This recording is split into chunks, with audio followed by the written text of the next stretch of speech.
Assalamualaikum warahmatullahi wabarakatuh. Saya Siti Sarah Zakaria, wakil dari Kumpulan 7, akan memulakan pembentangan kami yang bertajuk Peranan Etika dan Peradaban Mendukung Tanggungjawab Sosial di Malaysia. Sebelum kami memulakan sesi pembentangan, izinkan saya memperkenalkan ahli Kumpulan 7, iaitu Nurul Arisa Nabila Binti Hamzah A201085, Wan Khaulah Al-Azwa binti Wan Saifuddin A200178, Izzatul Hazikah binti Idham A200123 dan saya Siti Sarah binti Zakaria A200991, Awati binti Hilmi A201859. Seterusnya ialah Nur Mizan Sofia binti Muhammad Suhaimi A200391, Siti Nur Zafirah binti Kamri A202242, Ilya Maisara binti Faisal A202278, Puteri A. Nadalia binti Muhammad Rahmat A203148, Nurul Aida binti Zainun A200248 dan Muhammad Sahfi Izani A202767. Etika dan peradaban memainkan peranan yang sangat penting dalam mendukung tanggungjawab sosial dalam masyarakat. Etika merujuk kepada prinsip moral yang membimbing tingkah laku individu, manakala peradaban pula merangkumi tahap kemajuan dan nilai yang membentuk sesebuah masyarakat. Apabila kedua-dua unsur ini diamalkan dengan baik, ia akan melahirkan masyarakat yang bertanggungjawab, beradab dan juga saling menghormati. Tanggungjawab sosial pula tidak hanya tertumpu kepada individu, malah turut melibatkan keluarga, komuniti dan juga pihak berkuasa dalam negara. Ia merangkumi pelbagai usaha untuk membina keharmonian, menggalakkan keadilan serta menjaga kebajikan bersama. Dalam kehidupan seharian, realiti sosial yang kita hadapi terbentuk kepada dua jenis takrifan. Yang pertama ialah takrifan autoriti seperti Undang-Undang Dasar Kerajaan dan sistem pentadbiran. Yang kedua ialah takrifan harian, iaitu cara kita memahami dan mengamalkan nilai dalam konteks sosial harian. Kedua-dua bentuk takrifan ini sebenarnya saling dipengaruhi oleh nilai etika dan juga peradaban. Oleh itu, membudayakan etika dan peradaban merupakan kunci untuk memperkukuh tanggungjawab sosial serta membentuk masyarakat yang harmoni dan juga bertamadun. Takrifan autoriti. Takrifan autoriti ditentukan oleh pemerintah melalui undang-undang, protokol dan peraturan bertulis yang dapat dilihat melalui majlis-majlis formal yang mana ada protokol yang perlu dipatuhi. Ia juga merangkumi aspek formal seperti adat istiadat, perlembagaan dan sistem pentadbiran. Selain itu, takrifan autoriti menjadi panduan kepada perlakuan rasmi dalam hubungan sosial dan antara negara. Jadi, takrifan autoriti boleh dikatakan fenomena dan tingkah laku yang dikaitkan dengan perundangan, protokol, perlembagaan yang telah diinstitusi dan diperakui bersama. Contoh takrifan autoriti adalah bendera Malaysia jalur gemilang diterbalikkan. Tindakan ini boleh ditafsir sebagai melanggar protokol rasmi atau undang-undang mengenai penghormatan terhadap simbol negara seperti yang termaktub dalam garis panduan rasmi oleh kerajaan. Seterusnya, melanggar lampu isyarat berwarna merah. Ini adalah pelanggaran Undang-Undang Jalan Raya yang termaktub dalam Akta Pengangkutan Jalan. Ia ditarif secara rasmi sebagai kesalahan trafik. Assalamualaikum dan selamat pagi. Nama saya Izzatul Hazikah binti Idham, nombor matrik A200123. Di dalam pembentangan ini, saya akan membentangkan apa itu takrifan harian beserta contohnya. Seterusnya, mari kita lihat apa yang dimaksudkan dengan konsep takrifan harian berdasarkan peranan etika dan peradaban dalam mendukung tanggungjawab sosial. Takrifan harian merujuk kepada pemahaman biasa atau maksud umum sesuatu istilah berdasarkan kehidupan seharian masyarakat. Dalam konteks etika dan peradaban, takrifan harian melihat etika sebagai tingkah laku yang baik seperti bercakap jujur, tidak menyakiti orang lain dan menunaikan amanah. Peradaban pula difahami sebagai cara hidup yang beradab, sopan, hormat menghormati dan menjaga tata susila dalam masyarakat. Apabila dilihat dari takrifan harian, peranan etika dan peradaban sangat penting dalam mendukung tanggungjawab sosial kerana ia membantu seseorang memahami tanggungjawab mereka terhadap masyarakat dengan cara yang mudah dan praktikal. Dalam erti kata lain, apabila seseorang mengamalkan nilai etika dan hidup secara beradab, mereka secara tidak langsung menyumbang kepada keharmonian sosial. Antara contoh-contoh beserta elemen etika dan peradaban dan tanggungjawab sosial yang terdapat di dalamnya ialah: yang pertama, menolong jiran yang sakit. Ciri etika yang terdapat dalam contoh yang pertama ialah bersimpati dan prihatin terhadap kesusahan orang lain. Manakala peradaban ialah mengamalkan semangat kejiranan. Akhir sekali, tanggungjawab sosial ialah meringankan beban orang sekeliling dan mengukuhkan hubungan komuniti. Manakala contoh yang kedua ialah membuang sampah ke dalam tong sampah awam. Ciri etika yang terdapat dalam contoh yang kedua ialah menyedari bahawa menjaga kebersihan adalah tanggungjawab semua. Seterusnya, peradaban ialah berkelakuan bertamadun di tempat awam. Manakala tanggungjawab sosial terdapat dalam contoh yang kedua ialah menjaga kebersihan demi keselesaan masyarakat. Contoh yang terakhir bagi etika, elemen etika, peradaban dan tanggungjawab sosial ialah tidak menularkan maklumat palsu di media sosial. Konsep etika yang terdapat pada contoh yang terakhir ialah bertindak jujur dan bertanggungjawab terhadap maklumat. Manakala peradaban pula ialah mengamalkan komunikasi berhemah. Yang terakhir sekali, tanggungjawab sosial yang terdapat pada contoh yang ketiga ialah melindungi keharmonian dan keselamatan awam. Secara kesimpulannya, melalui takrifan harian, konsep etika dan peradaban menjadi mudah difahami dan diamalkan dalam kehidupan seharian. Ia membentuk asas kepada tanggungjawab sosial apabila individu sedar akan peranan mereka dalam menjaga kesejahteraan masyarakat melalui amalan yang baik, sopan dan bertimbang rasa. Seterusnya ialah tanggungjawab sosial.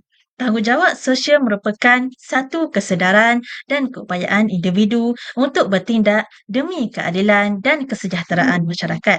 Terdapat 5 pengukur dalam menghayati tanggungjawab sosial. Yang pertama adalah keyakinan diri dan yang kedua menghormati orang lain walau terdapat perbezaan antara budaya dan bangsa. Yang ketiga ialah komunikasi sosial yang bermaksud satu kebolehan berbual dan mengekalkan interaksi dengan orang lain dan mampu bekerjasama dengan masyarakat bagi mencapai tujuan yang sama.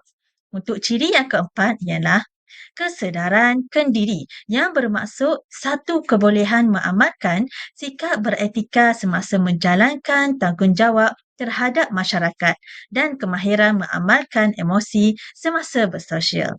Dan akhir sekali ialah keprihatinan terhadap masyarakat. Individu yang menghayati tanggungjawab sosial dalam dirinya akan sentiasa memerhati, memikir, mengkaji, menganalisis, mencari penyelesaian serta bertindak untuk memastikan keadilan dan kebaikan sentiasa ditegakkan dalam masyarakat. Kesedaran dalam diri seseorang terhadap ketidakadilan dan kezaliman yang berlaku dalam masyarakat akan mendapat perhatiannya sehingga mahu membawa transformasi sosial dalam masyarakat. Jadi, tindakan sosial yang diambil ini boleh memberi impak positif dalam komuniti, negara, bahkan peringkat global. Tanggungjawab sosial bukan sahaja di dalam negara, bahkan juga perlu di peringkat antarabangsa. Contohnya, Malaysia sentiasa berjuang untuk hak dan keadilan rakyat Palestin melalui NGO serta bersuara di PBB. Selain itu, dalam sidang Kemuncak 6, Malaysia juga pernah mendesak PBB untuk mengambil langkah pertama dalam menjadikan Antartika sebagai warisan manusia sejagat pada tahun 1982. Oleh itu, dapat dilihat bahawa peranan tanggungjawab sosial amatlah penting di dalam negara serta di peringkat antarabangsa bagi membentuk keamanan dan juga kesejahteraan dunia. Assalamualaikum dan selamat sejahtera. Seterusnya, saya Awati binti Helmi, A2011859 ingin menerangkan secara ringkas tentang kesedaran nasional. Yang pertama, melibatkan usaha membina identiti nasional melalui kerjasama, sikap prihatin dan toleransi. Kesedaran nasional terbentuk apabila rakyat bekerjasama, saling membantu dan menerima perbezaan budaya. Toleransi dan sikap prihatin mengukuhkan perpaduan serta membentuk identiti bangsa Malaysia. Yang kedua, sikap positif dan keikhlasan penting untuk menyumbang kepada perpaduan dan keharmonian masyarakat. Perpaduan lahir daripada hati yang ikhlas dan minda yang positif, membantu tanpa mengira kaum dan menghormati orang lain, menyemai keharmonian dalam masyarakat. Dan yang ketiga, dapat dipupuk melalui tanggungjawab bersama, beramah mesra dan sikap mengambil berat terhadap masyarakat. Setiap individu perlu memainkan peranan saling mengenali jiran dan peka terhadap kesusahan orang lain serta terlibat dalam kegiatan kemasyarakatan. Ini mengukuhkan hubungan sosial dan semangat kekitaan. Assalamualaikum dan salam sejahtera. Saya Wan Khawlah Al-Azwa binti Wan Saifuddin, A200178. Hari ini saya akan membentangkan kepentingan etika dan peradaban dalam tanggungjawab sosial. Kenapa pentingnya etika dan peradaban dalam tanggungjawab sosial? Yang pertama, ianya membentuk nilai dan norma yang menjadi panduan kepada tindakan sosial, contohnya menghormati orang tua, menepati masa ketika berjanji dan tidak membuang sampah merata-rata. Ini merupakan norma sosial yang terbina hasil daripada amalan etika dan peradaban. Seterusnya, menyemai sifat hormat menghormati, tolong-menolong dan keadilan dalam masyarakat. Contohnya, memberi bantuan makanan kepada jiran tanpa mengira kaum atau agama. Seterusnya, menyokong pembentukan bangsa yang bertamadun dan menyumbang kepada pembangunan negara. Contohnya kita, rakyat Malaysia yang mematuhi undang-undang, menjaga kemudahan awam dan aktif dalam pembangunan komuniti. Seterusnya, mencegah konflik sosial dan menjamin keharmonian. Contohnya di Malaysia, agama rasmi adalah agama Islam, tetapi kita tetap menghormati amalan keagamaan penganut agama lain serta tidak membuat kenyataan yang boleh menyentuh sensitiviti kaum atau agama di tempat awam atau di media sosial. Akhir sekali, saya akan membentangkan mengenai tajuk ini dengan fokus kepada aspek kesukarelawan. Kesukarelawan merujuk kepada aktiviti yang dilakukan secara sukarela tanpa mengharapkan keuntungan. Kegiatan ini bukan sekadar aktiviti fizikal tetapi juga mencerminkan etika dan peradaban yang tinggi. Seperti yang tertera di slide, kesukarelawan melibatkan usaha untuk membantu masyarakat memperbaiki kualiti hidup dan menggalakkan nilai kemanusiaan. Antara nilai yang ditekankan ialah inclusiveness, iaitu melibatkan pelbagai bidang dan golongan masyarakat tanpa mengira latar belakang. Ia juga melibatkan pelbagai bidang seperti pendidikan, alam sekitar dan kebajikan sosial. Nilai penting dalam kesukarelawanan termasuk keikhlasan, kerjasama, kepimpinan dan kelestarian. Antara contoh organisasi kesukarelawan di Malaysia ialah Mercy Malaysia. Mereka terlibat dalam misi kemanusiaan di dalam dan di luar negara, termasuk membantu mangsa bencana alam. Etika dan peradaban perlu dijadikan asas utama dalam membentuk sikap tanggungjawab sosial dalam diri setiap individu. Etika membimbing seseorang itu untuk membezakan antara yang baik dan juga buruk, manakala peradaban pula untuk mencerminkan nilai, tata susila dan cara hidup yang berakhlak dalam sesebuah masyarakat. Apabila seseorang itu mengamalkan etika dalam kehidupannya, dia bukan sahaja menjaga kepentingan diri sendiri, malah dia juga turut menyumbang secara aktif kepada kesejahteraan masyarakat. Tanggungjawab sosial pula tidak terhad kepada peranan individu sahaja.